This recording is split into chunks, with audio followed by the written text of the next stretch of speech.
আসসালামু আলাইকুম ওয়া রাহমাতুল্লাহি ওয়া বারাকাতুহু। সম্মানিত দর্শক ও শ্রোতা, আজকের আলোচনার টপিকস বিষয় হলো তিন শ্রেণীর মানুষের দোয়া আল্লাহর দরবারে কবুল হবে না। আলোচনায় যাওয়ার আগে আপনাদের কাছে অনুরোধ থাকবে, যারা ইউটিউব থেকে আমার চ্যানেলটিকে দেখছেন তাদেরকে রিকোয়েস্ট করব, অনুরোধ করব তারা চ্যানেলটিকে সাবস্ক্রাইব করে দিবেন, এবং যারা ফেসবুক থেকে দেখছেন তারা এই ভিডিওটি শেয়ার করে দিবেন, যাতে আমি আগ্রহ হয়ে আরো নিত্য নতুন ভিডিও আপনাদের সম্মুখে শেয়ার করতে পারি।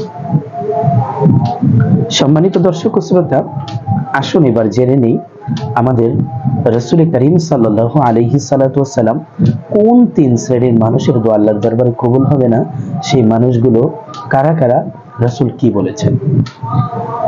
রাসূলকে প্রশ্ন করা হলে রাসূল আকরাম সাল্লাল্লাহু আলাইহি সাল্লাতু ওয়াসসালাম যে তিন কিসিমের ব্যক্তির দোয়া আল্লাহর দরবারে কবুল হবে না তারা কারা, রাসূল করিম উত্তর দিচ্ছেন যে এক নাম্বার ব্যক্তি হলো যে বাবা মার অবাধ্যকারী।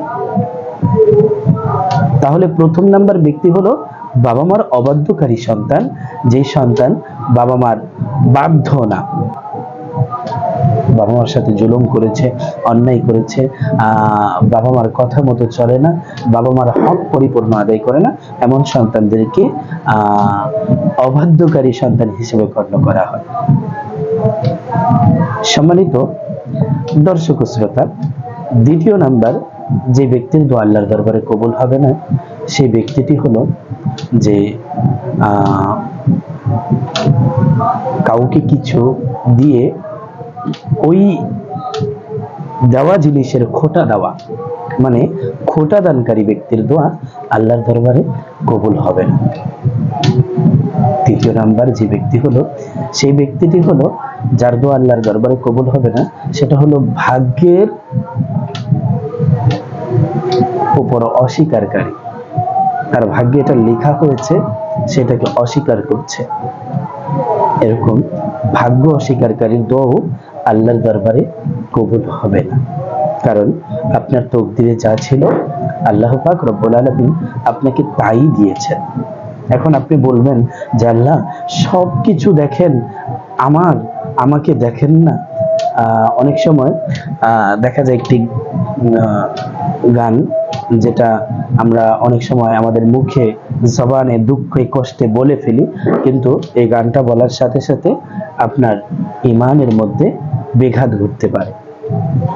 গানটি হলো যে বিধি তোমার কি দয়া মায়া নাই, যার আছে যত বেশি তারা দাও তত খুশি, ওপার হয়ে বসে আছি সুদ মেরে খেলে। আমি এটা শোনার পরে আসলে লা হাওলা ওয়ালা কুওয়াতা ইল্লা বিল্লাহিল আলিয়্যিল আযীম, যে মালিকের নাম শুরুতেই হলো রহমানুর রহিম, যে রব্বে করিমের নাম রহমানুর রহিম, সেই রব্বে করিমের দয়া নাই, সেই রব্বে করিমের করুণা হয় না। রব্বে করিম থেকে করুণাময় কে আছে? কে আছে রব্বে করিম থেকে দয়া আপনাকে বেশি করবে? তাই আমাদের উচিত সর্বদিক থেকে আমরা আল্লাহর উপরে ভরসা রাখা। যে দিনটা আমার আছে, সেই দিনটা অবশ্যই কাটিয়ে আমি সফলতা অর্জন করতে পারবো, তার জন্য আমাকে চেষ্টা করতে হবে। ভাগ্য পরিবর্তনের জন্য আপনাকে আমাকে চেষ্টার মাধ্যমে ভাগ্য পরিবর্তন করতে হবে, আমলের মাধ্যমে ভাগ্য পরিবর্তন করতে হবে। এই ভাগ্যের উপরে দোষ যারা দিবে, অবশ্যই অবশ্যই তারা হতভাগাদের দলে পড়ে যাবে। তাই রাসূল করিম সাল্লাল্লাহু আলাইহি সাল্লাম বলেছেন যে তিন কিসিমের ব্যক্তির দোয়া আল্লাহর দরবারে কবুল হবে না। এক নাম্বার হলো বাবা মার অবাধ্যকারী সন্তান, দুই নাম্বার হলো খোটাদানকারী, তিন নাম্বার হলো ভাগ্যকে অস্বীকারী, তকদির অস্বীকারী যারা আছে, তাদের দোয়া আল্লাহর দরবারে কবুল হবে না। আল্লাহ পাক রব্বুল আলামিন এই তিন কিসিমের ব্যক্তি থেকে আমাদেরকে হেফাজত করে এই তিনটা জিনিস থেকে আমাদেরকে বেঁচে থাকার তৌফিক দান করুক। সকলে বলি আমিন। ওয়া আখিরু দাওয়ানা আলহামদুলিল্লাহি রাব্বিল আলামিন।